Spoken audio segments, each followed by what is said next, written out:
જામનગર આયુર્વેદિક યુનિવર્સિટીના paper leak મુદ્દે જૂનાગઢ આયુર્વેદિક કોલેજના પ્રિન્સિપાલે સ્પષ્ટતા કરી છે. પ્રિન્સિપાલે જણાવ્યું કે પેપર લીક જૂનાગઢ આયુર્વેદિક કોલેજમાંથી થયું હોવાની શક્યતા નહીવત છે. પરીક્ષા દરમિયાન સ્ક્વોડમાં ફરજ બજાવતા પ્રોફેસર અલ્પેશ જસાણીને આ બાબતની જાણ થતાં તેમણે તાત્કાલિક યુનિવર્સિટીને જાણ કરી હતી. તેમણે જણાવ્યું કે નિયમ મુજબ દરેક પેપરમાં વોટરમાર્ક હોવો જરૂરી છે, જ્યારે વાયરલ થયેલા પેપરમાં વોટરમાર્ક જોવા મળ્યું નથી. હાલ તો યુનિવર્સિટી દ્વારા સમગ્ર મામલે આંતરિક તપાસ હાથ ધરવામાં આવી રહી છે અને સત્તાવાર સ્પષ્ટતાની રાહ જોવાઈ રહી છે. હમણાં ગઈકાલથી પેપર લીકની ઘટના જે સોશિયલ મીડિયામાં વાયરલ થઈ છે, તે ઘટના બીજી કોઈ કોલેજમાંથી એ પેપર લીક થયું હોય એવું બની શકે. બાકી એ ઘટના સાથે જૂનાગઢ આયુર્વેદ કોલેજને કોઈ લેવા દેવા છે નહીં.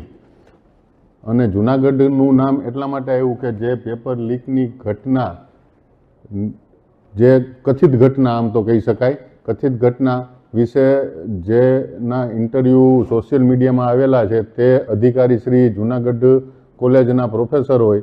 આ કારણથી જૂનાગઢ કોલેજનું નામ પેપર લીક સાથે સંકળાયેલું છે. બાકી જૂનાગઢ આયુર્વેદ કોલેજને પેપર લીકની ઘટના સાથે કોઈ લેવા દેવા નથી. બીજું ખાસ જણાવવાનું એ કે ગુજરાત આયુર્વેદ યુનિવર્સિટીની પેપરની પ્રક્રિયા કમ્પેરેટિવ સોલિડ છે, કેમ કે ઓનલાઈન ક્વેશ્ચન પેપર આવે છે. 8 વાગે પેપર સ્કેન થાય છે, 8:30 સ્કેન કરી અને ઈમેલમાં પેપર આવે છે. એનો પાસવર્ડ ચીફ સુપરવાઇઝર, એનું પેપર ચીફ સુપરવાઇઝર આવે છે, વાઇઝર પાસે આવે છે, અને એનો પાસવર્ડ સિનિયર સુપરવાઇઝર પાસે આવે છે.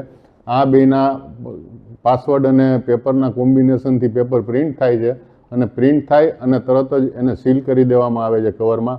અને જ્યારે તે ક્લાસરૂમમાં, જ્યાં પરીક્ષા રૂમમાં જાય ત્યાં સુધી તે કવરમાં સીલ રહે છે. અને આ બધી જ સમગ્ર પ્રક્રિયા સીસીટીવી કેમેરાની નિગરાણી હેઠળ કરવામાં આવે છે.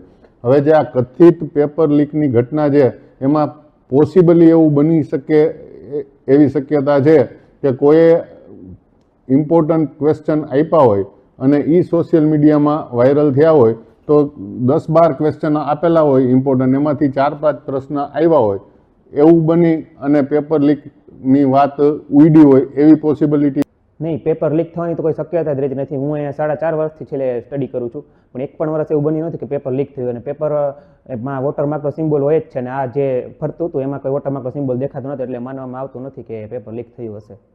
જે ખાસ કરીને તમે જ્યારે એક પરીક્ષાર્થી તરીકે જ્યારે કોઈ પણ એવી ઘટના બને છે, પછી એ નીટ પેપર હોય કે પછી તમારું પેપર હોય, પેપર લીક થવાથી તમારી કેવી વેદના હોય છે, શું કહેશો? માનો કે લીક થયું હોય તો પછી પેપર લેવાય છે, તો તેને પાછી મહેનત કરવી પડે છે. એક તો આખું વર્ષ મહેનત કરી બધાએ, અને એ પાછી વેસ્ટ જાય તો પછી બધા સ્ટુડન્ટને એમાં તકલીફ પડે છે થોડી. પેપર લીક થયું એ માનવું આપણે ઇઝી નથી, કારણ કે અમે આટલા વર્ષથી જોતા આવીએ છીએ કે પેપર ઓનલાઈન નીકળતું હોય છે અને એના ઉપર વોટરમાર્કનો સિમ્બોલ હોય છે, અને એ અહીંયા કોલેજમાં આવીને કેમેરા સામે જ ઓપન થતું હોય છે. અત્યારે જે પેપર લીક થયું છે એમાં વોટરમાર્કનો સિમ્બોલ નથી, એટલે આ માની ના શકાય કે પેપર લીક થયું છે. આપ કેટલા વર્ષથી અભ્યાસ કરો છો અને આપનો શું અનુભવ? હું છેલ્લા 4.5 વર્ષથી ગવર્મેન્ટ આયુર્વેદ કોલેજમાં અભ્યાસ કરું છું. અમે એક્ઝામ ટાઈમે આપણે એ કહી શકીએ કે છેલ્લા 7-8 વર્ષના પેપર જોતા હોય એના પરથી એનાલાઇઝ કરી શકીએ કે આ ક્વેશ્ચન આવવાની સંભાવના છે, પણ પેપર લીક થયું એવું ના કહી શકીએ. અત્યાર સુધી મેં આવું જોયું નથી પેપર લીક થયું હોય એવું.